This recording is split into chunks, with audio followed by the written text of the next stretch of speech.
Olá, hoje nós vamos falar sobre a interpretação e o cálculo da resposta à seleção. Esse é um parâmetro importante na análise da eficiência de qualquer programa de melhoramento genético. E nós vamos tratar de alguns aspectos teóricos a respeito do cálculo desse parâmetro e também trazer algumas questões práticas e que precisam ser consideradas quando nós estamos falando da eficiência de programas comerciais de melhoramento genético. Eu vou dar alguns exemplos com programas de melhoramento genético de gado Nelore, de gado Gir e também de tilápias que são conduzidos aqui no laboratório da UFMG. Em geral, toda a parte que nós temos de teoria sobre resposta à seleção é baseada na seleção fenotípica, ou seja, com base na análise e interpretação dos fenótipos para uma ou para mais características mensuradas em animais sob seleção. Dessa forma, um conceito importante para esse parâmetro é que ela é a diferença entre a média dos valores fenotípicos das progenes dos pais selecionados, aqui nós estamos denotando isso por x barra, e a média dos valores fenotípicos da geração dos pais. Aqui nós colocamos o subíndice n-1 para se referir à geração dos pais. Sob a forma de uma equação, nós temos isso aqui, que a diferença genética, então, ou resposta à seleção, é a diferença entre a média da progênie dos pais selecionados em relação à média da geração dos pais. Graficamente, a gente pode ter dessa forma. Aqui nós temos uma situação em que essa linha vermelha representa a distribuição dos fenótipos na geração dos pais, numa situação em que não houve seleção dos pais da próxima geração, a distribuição dos fenótipos da geração seguinte, ela é praticamente a mesma, centrada na mesma média, certo? Então não há diferença entre as médias de duas gerações. Por outro lado, quando nós consideramos os melhores pais dessa geração para serem os pais da geração seguinte, nós promovemos um deslocamento da média da geração seguinte em relação à população original, e esse deslocamento é conhecido, então, como resposta à seleção, e a gente vai usar o símbolo ΔG para mostrar isso, certo?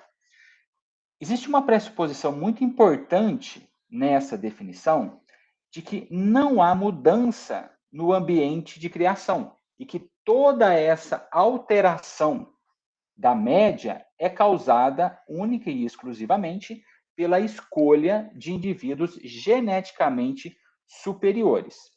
Entretanto, essa pressuposição não é realista, porque a gente sabe que ao longo do tempo o ambiente de criação pode mudar ou melhorar, ou as condições podem ficar melhores ou podem ficar piores, variam muito de um ano para o outro e até mesmo de um sistema de produção para o outro.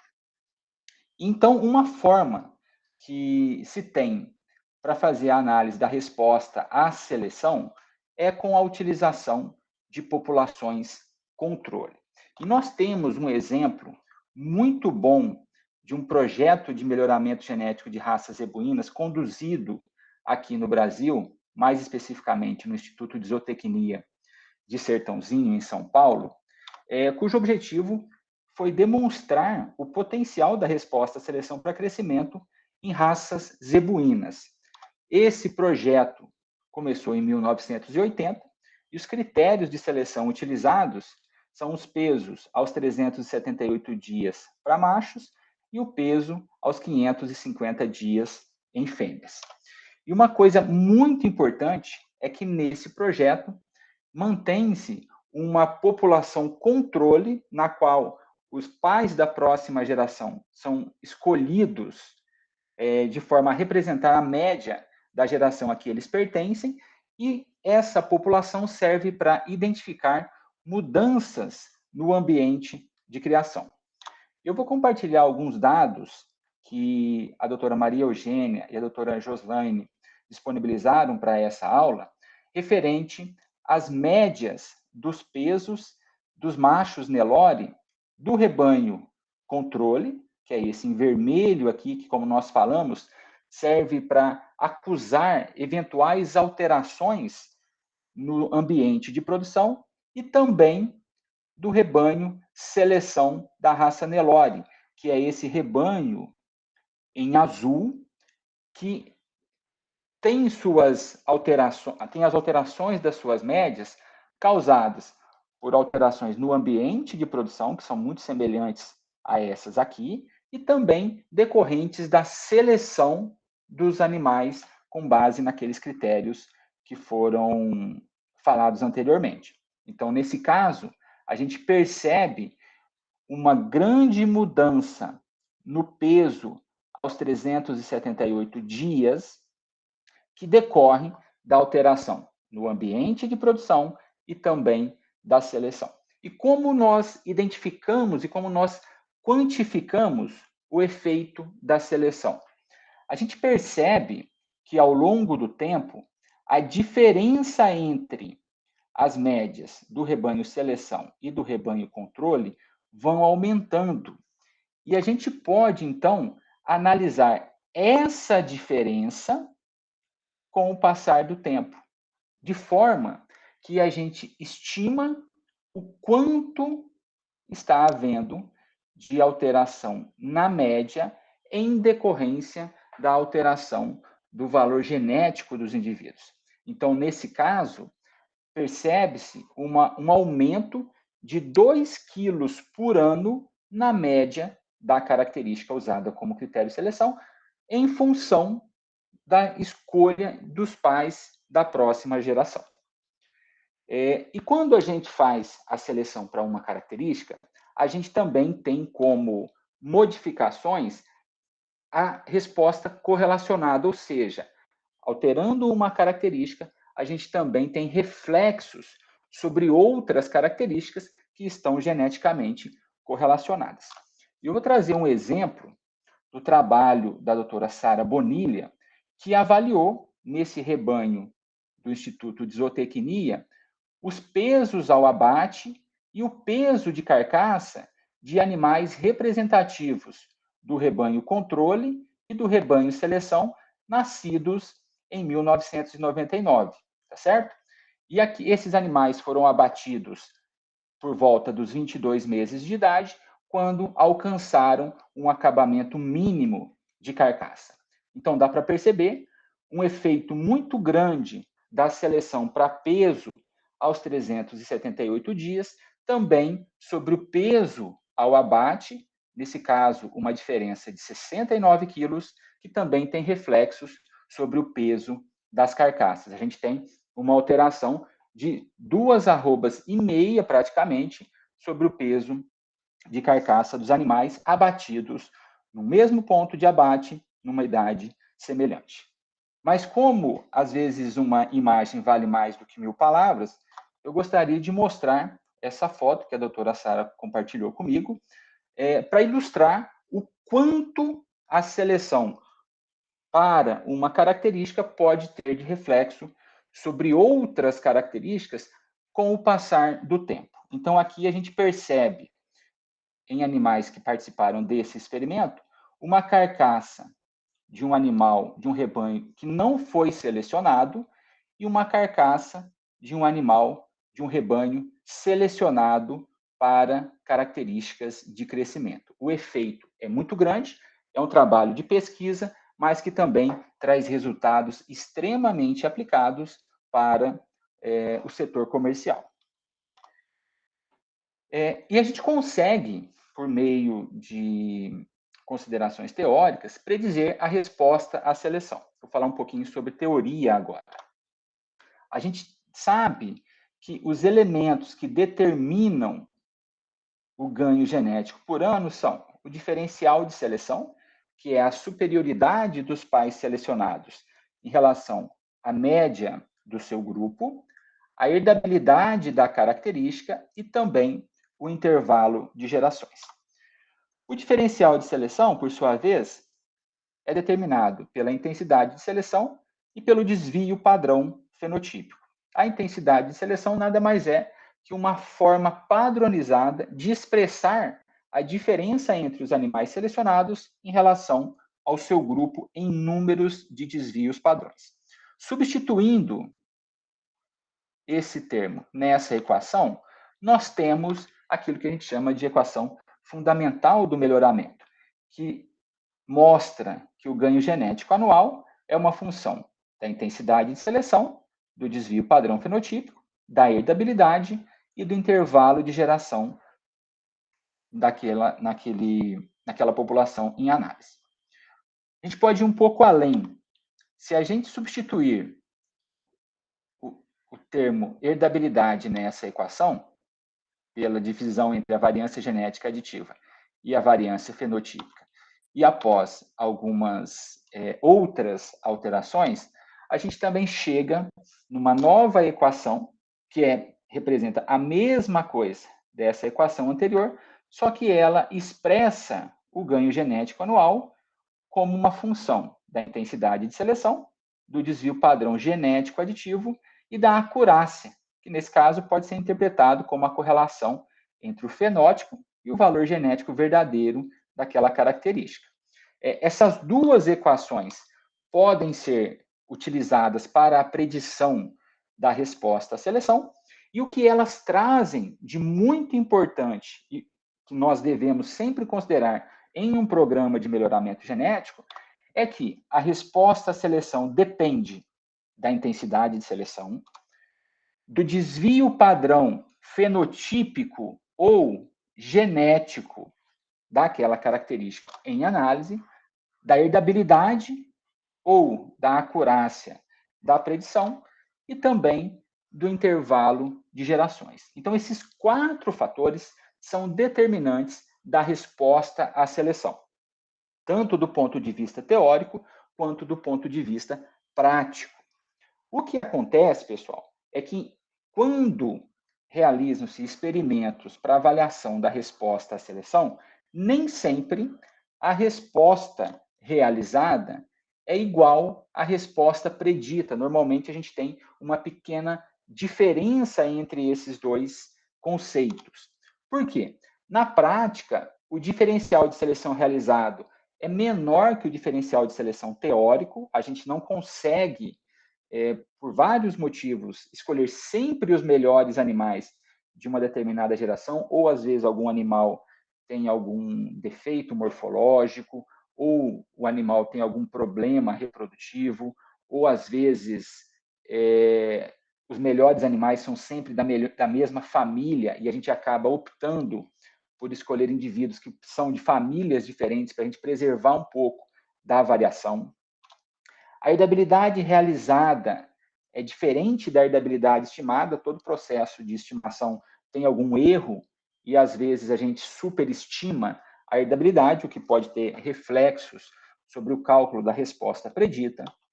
O intervalo de gerações real pode ser diferente do intervalo de geração teórico, porque às vezes a gente precisa manter no rebanho animais por mais tempo do que o previsto, e isso acaba dilatando um pouco o intervalo de gerações.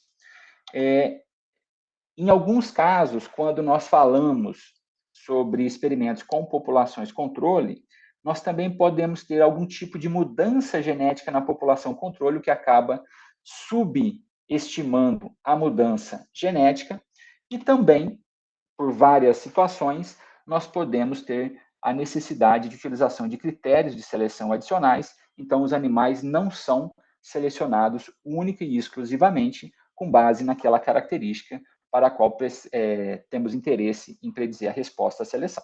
Certo? Então, do ponto de vista teórico, nós temos esses elementos. Nós temos a equação que serve para predizer a resposta à seleção e os 4 fatores que estão nessa equação e que determinam a resposta à seleção baseada no fenótipo. Mas o que acontece na prática, pessoal? Em programas comerciais de diferentes espécies, nós já temos disponível para a escolha dos animais resultados de avaliações genéticas, ou seja, ao invés de fazer a seleção com base no fenótipo, nós já podemos fazer a seleção diretamente a partir das predições dos valores genéticos. E ainda temos múltiplas características. A gente não pratica a seleção apenas para uma característica. A gente escolhe um conjunto de características economicamente importantes e escolhemos os animais que, no somatório geral, entregam mais resultados econômicos. E ainda, né, a gente tem situações nas quais os objetivos de seleção variam ao longo do tempo e também variam muito de um rebanho para o outro, enquanto alguns selecionadores optam por dar mais peso para características de crescimento, outros selecionadores dão mais peso para características reprodutivas, e assim acontece. Tá? Então, principalmente em função da disponibilidade de resultados de avaliações genéticas para a seleção dos candidatos à seleção, é importante a gente apresentar uma nova definição para esse parâmetro e que pode ser calculada facilmente em programas comerciais. Uma definição que eu gosto é essa aqui, ó. É que a resposta à seleção é a diferença entre a média dos valores genéticos dos animais selecionados para serem os pais da próxima geração e a média dos valores genéticos de todos os animais da sua geração. Vou tentar ilustrar isso com alguns resultados que nós temos aqui no nosso programa de melhoramento genético de tilápias. Então, nós temos, até o momento, 7 gerações de indivíduos avaliados. Aqui nós temos o número de indivíduos de cada geração e a média dos valores genéticos para o peso aos 168 dias de idade, avaliado em gramas. E aqui nós temos o número de indivíduos selecionados e a média dos indivíduos selecionados em cada geração para serem os pais da geração seguinte. Então, aqui na nossa geração zero, na nossa geração base, nós tínhamos 129 reprodutores, a média dos seus valores genéticos era de menos 1,34, todos esses indivíduos foram pais da geração 1. Então, o que a gente percebe? Uma semelhança muito grande na média do valor genético dos indivíduos que foram escolhidos para serem pais e na média do valor genético da geração seguinte, ou seja, nos filhos desses pais. Já na geração 1, desses 3.870 animais, nós escolhemos 167, cujo valor genético médio era de 24 gramas, e esses 167 foram os pais da geração 2. Olha aqui a média do valor genético dos indivíduos da geração 2. Por sua vez, desses 2.800 animais, nós escolhemos 134 para serem os pais da geração seguinte, e olha a média dos valores genéticos dos pais. Novamente, muito semelhante à média do valor genético dos indivíduos da geração seguinte. E assim por diante. Aqui nós escolhemos 141 indivíduos, cuja média era 88, e nós tivemos uma geração com média de valor genético 88. E isso tem acontecido, isso é um resultado teórico e também observado na prática ao longo das gerações. E aí, o que a gente faz com esses resultados das avaliações genéticas, com as predições dos valores genéticos? A gente pode estudar como esses valores genéticos mudam ao longo das gerações ou dos anos de nascimento.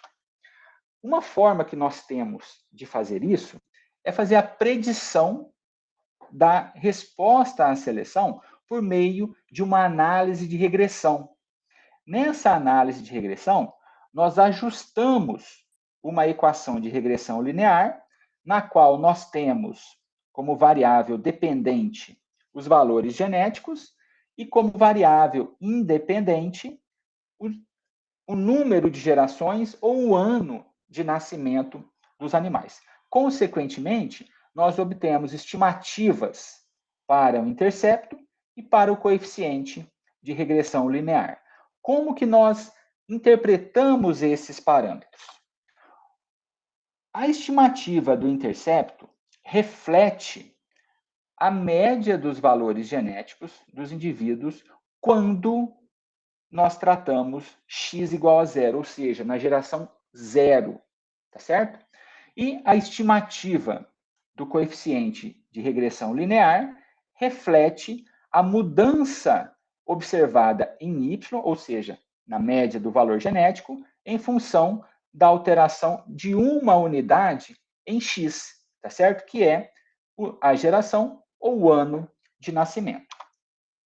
E nesse caso, que nós temos aqui no programa de melhoramento genético de tilápias, nós estimamos essa tendência genética aqui. Ó. A gente pode ver que o modelo linear se ajustou muito bem. Eu omiti, nesse caso, os dados da geração zero, porque nós não tivemos seleção desse momento para cá, tá certo? Todos os indivíduos da nossa geração zero se tornaram pais da geração 1. Então, é como se o programa tivesse começado na geração 1, tá certo?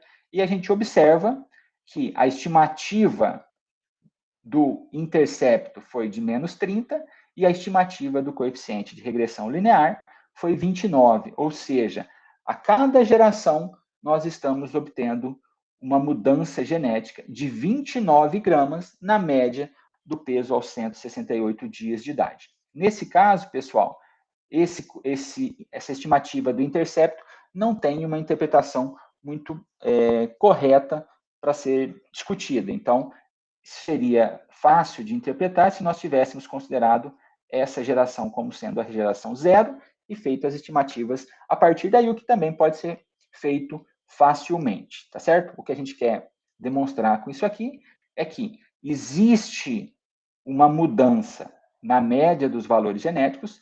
Essa mudança pode ser estimada por meio de uma análise de regressão e gerar aquilo que nós chamamos de tendência genética.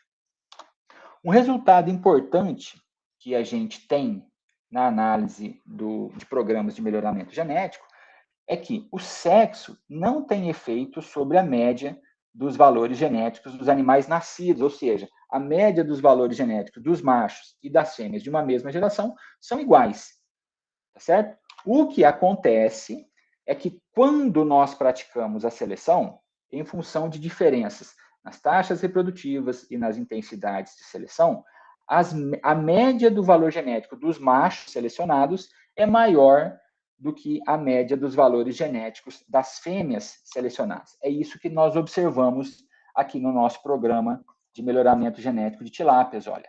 Então, se nós pegarmos essas linhas tracejadas, elas refletem as médias de machos e fêmeas de cada geração.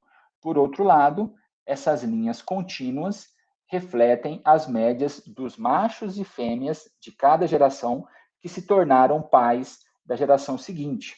Então, a gente percebe que a média dos machos selecionados é maior do que a média das fêmeas.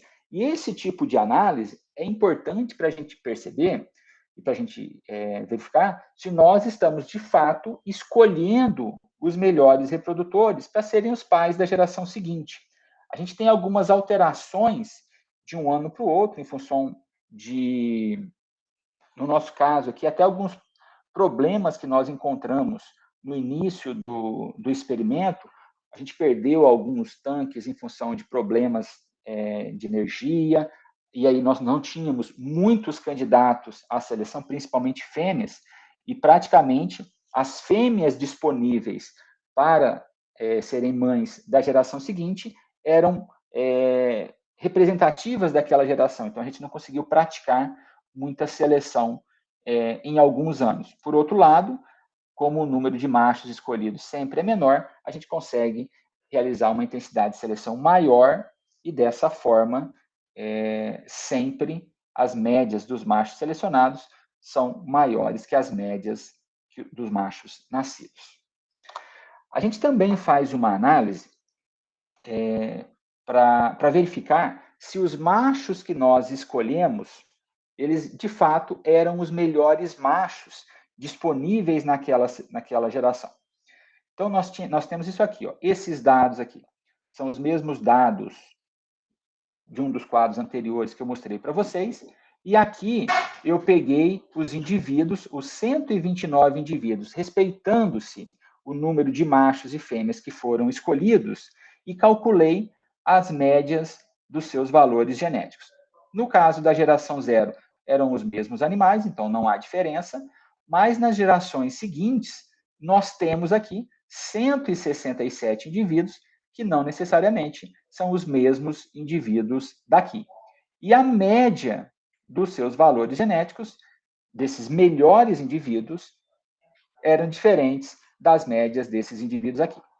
E o que nós encontramos foi o seguinte: a média dos indivíduos que de fato foram selecionados representou 38% da média dos indivíduos que seriam os melhores caso a seleção tivesse sido feita única e exclusivamente com base no valor genético para peso aos 168 dias.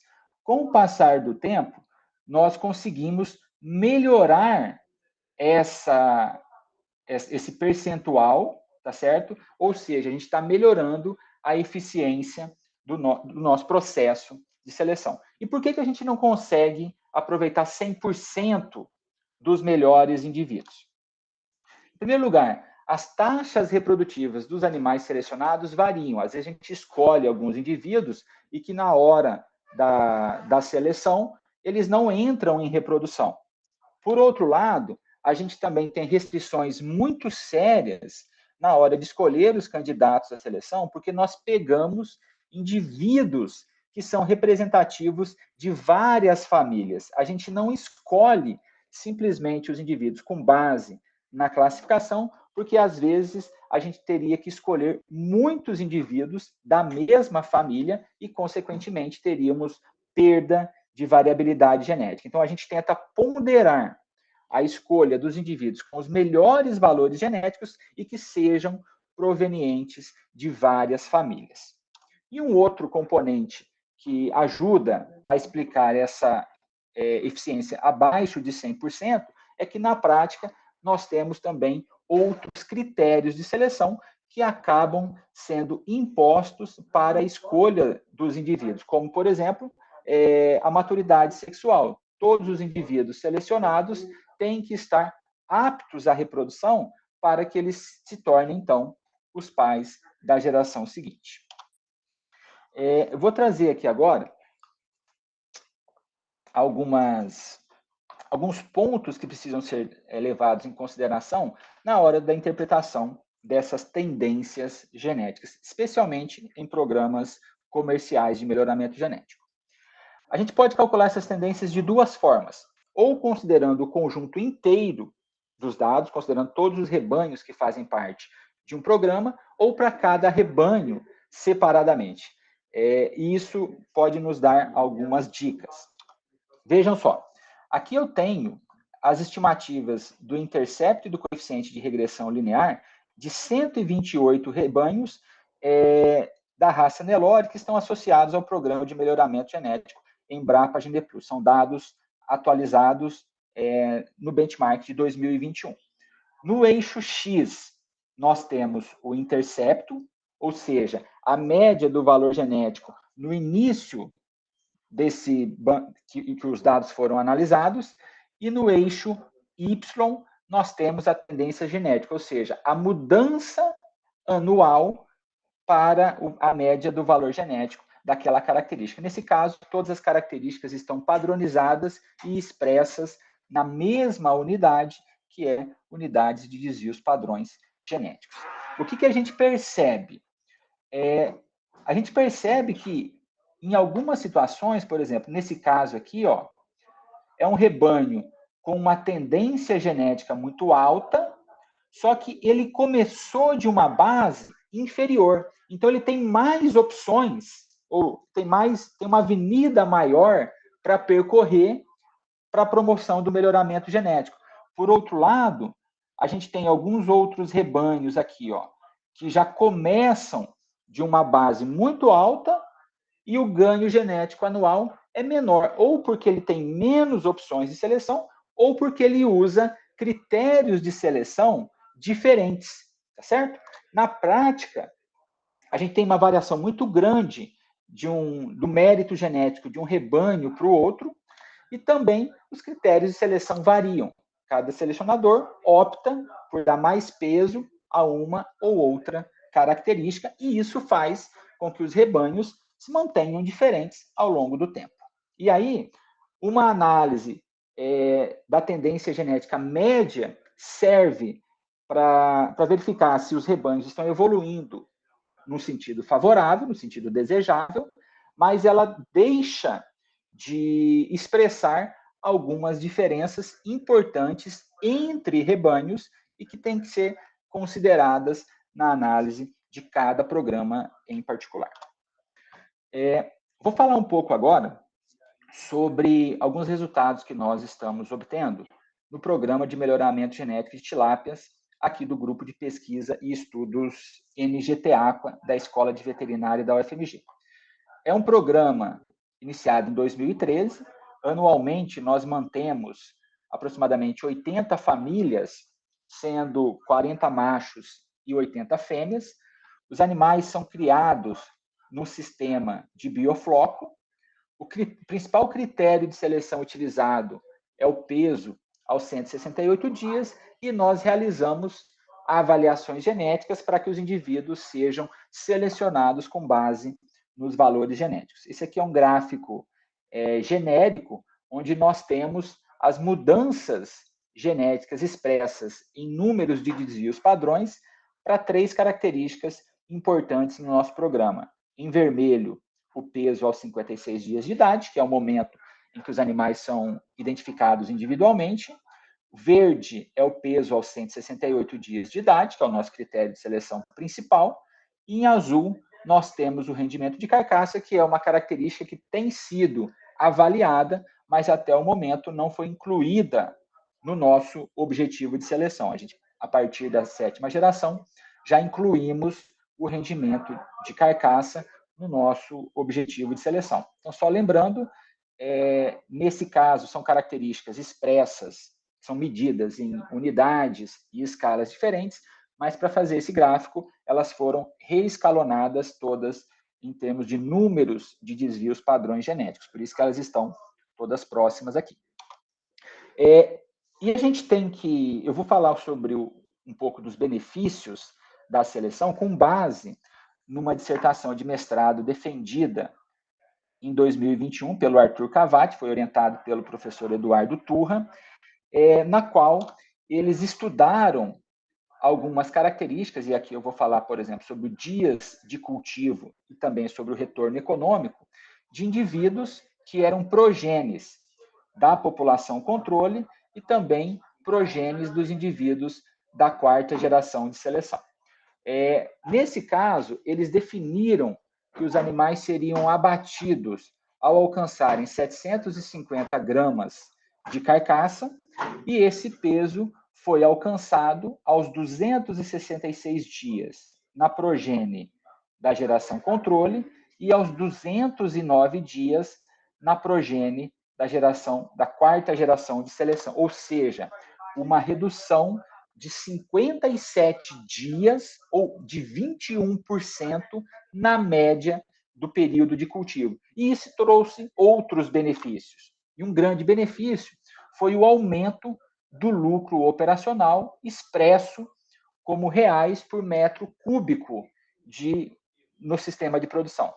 Enquanto na progênie dos animais controle, eles encontraram um lucro de R$ 27,71 por metro cúbico, na progênie dos animais selecionados, eles encontraram um lucro de R$ 42,00 por metro cúbico, ou seja, um aumento de R$ 14,32 por metro cúbico, que representa mais de 50% dessa média, ou seja, demonstraram o quanto um programa de seleção pode trazer de benefício para o usuário dessa genética de melhor qualidade.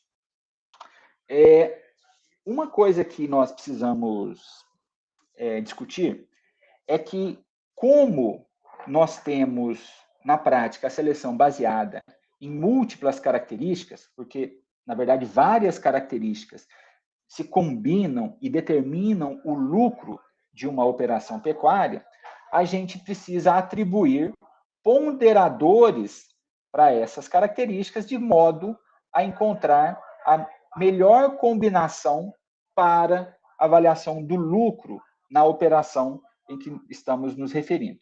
Nesse caso, é um exemplo com peixes, utilizando duas características no objetivo de seleção. A primeira característica, ela está relacionada com a conversão alimentar, e a segunda característica é relacionada com o crescimento do animal. E é muito intuitivo, pessoal, a gente comparar os valores econômicos atribuídos a essas características para tentar identificar uma característica que é mais importante do que a outra. Mas a gente não deve fazer isso, tá? Por quê? Porque os valores econômicos são expressos em unidades diferentes. Essa característica é avaliada em uma unidade de medida e essa característica em outra. Portanto, esse 0,05 tem uma unidade de medida diferente desse 0,03. As características também são expressas em unidades diferentes e as respostas à seleção variam de uma característica para outra. Mas como que a gente pode, na prática, comparar qual característica está entregando mais resultado do que a outra? A gente pode, considerando aquele mesmo exemplo do slide anterior, fazer isso aqui. Ó. A gente tem os valores econômicos de cada característica, a gente pode obter as mudanças genéticas nas características após a seleção. Então, nesse caso, ó, a mudança genética na conversão alimentar foi de menos 0,07 unidades da característica, e a mudança no crescimento foi de 0,15 unidades da característica.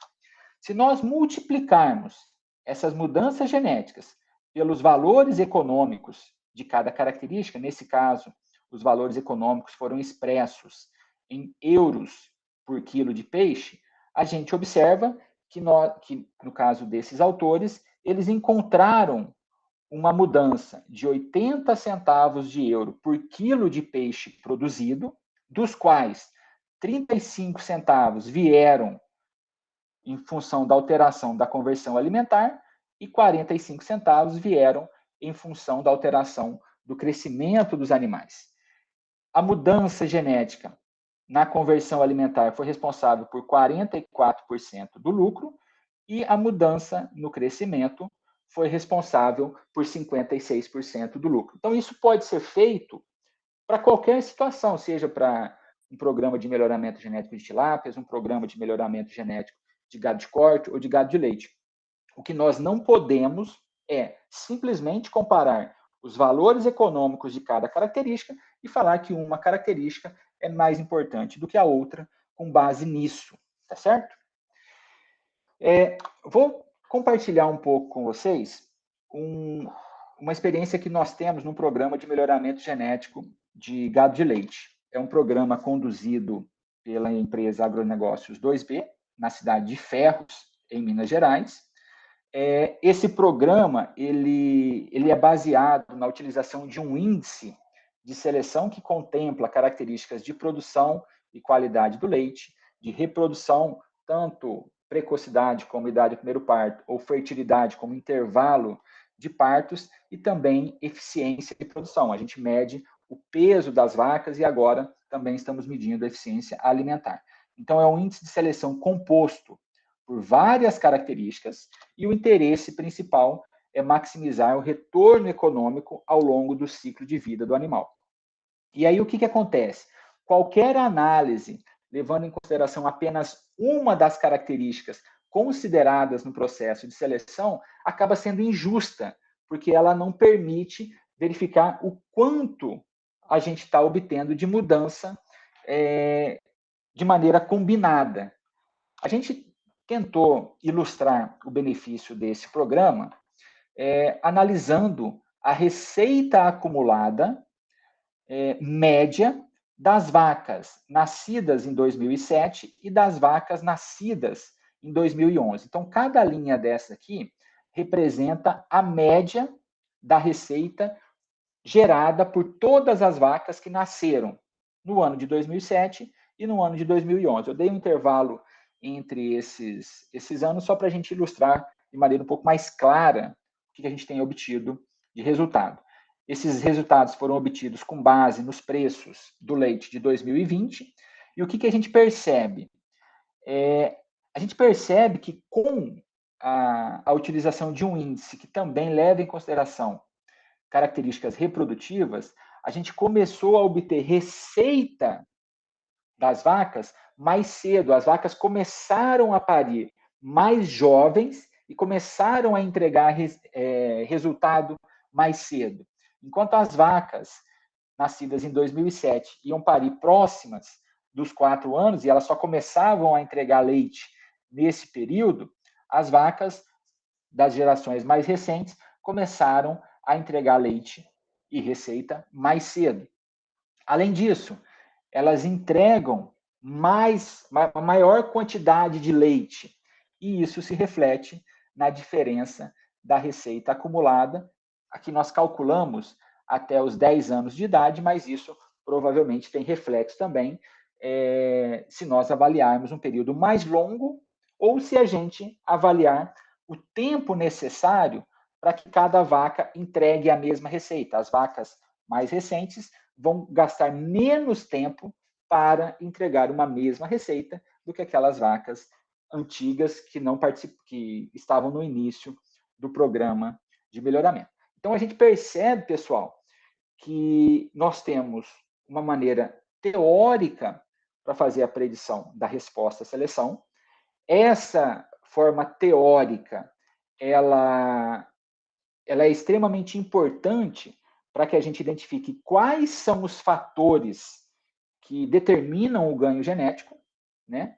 A gente pode calcular essa resposta utilizando as populações controle, como nós fizemos no início da apresentação. É uma forma teórica e bastante ilustrativa para o cálculo da resposta à seleção. Nós podemos fazer a análise das tendências genéticas, o que acaba sendo uma alternativa muito útil em programas comerciais, que já têm à disposição resultados de avaliações genéticas, e também podemos fazer comparações de progenes pertencentes a diferentes gerações. Então, são métodos que nós temos para cálculo da resposta à seleção. Normalmente, nos livros didáticos sobre melhoramento, a maior parte dos autores acaba demonstrando, né, a resposta à seleção utilizando apenas aquelas estimativas teóricas, e a gente não tem a oportunidade de discutir muitas vezes como a gente deve calcular isso em programas comerciais. A gente tem, então, a questão das tendências genéticas e também comparar progenes de diferentes gerações quando isso é possível. Um outro elemento importante é que, na prática, os selecionadores consideram várias características para tomar suas decisões. Então, a análise da resposta para uma única característica isoladamente pode não ser o melhor indicador da eficiência de um programa de melhoramento genético. Então, a gente precisa lançar mão de análises mais completas, de mais características e, às vezes, até de uma combinação dessas características para ver se o quanto o programa de melhoramento está avançando, tá certo? A gente consegue, tanto com resultados teóricos quanto com resultados práticos, demonstrar de maneira inequívoca os benefícios de um programa de melhoramento genético, tanto no aspecto econômico, quanto no aspecto social, aspectos ambientais, e mais recentemente, os programas de melhoramento genético têm sido grandes aliados também na promoção do bem-estar em populações animais. Então, o insumo genética tem um grande aliado, que são os programas de melhoramento genético, para auxiliar os produtores de qualquer espécie na obtenção de sucesso dentro das suas atividades. Eu espero compartilhar alguns conhecimentos com vocês em outras oportunidades. Essa contribuição que eu tentei dar com essa aula sobre resposta à seleção, ela tinha a intenção de trazer aspectos teóricos e também um pouco dos aspectos práticos que a gente observa, né, no dia a dia e que nem sempre estão contempladas de maneira mais sistematizada nos livros textos ou em alguns outros materiais à disposição.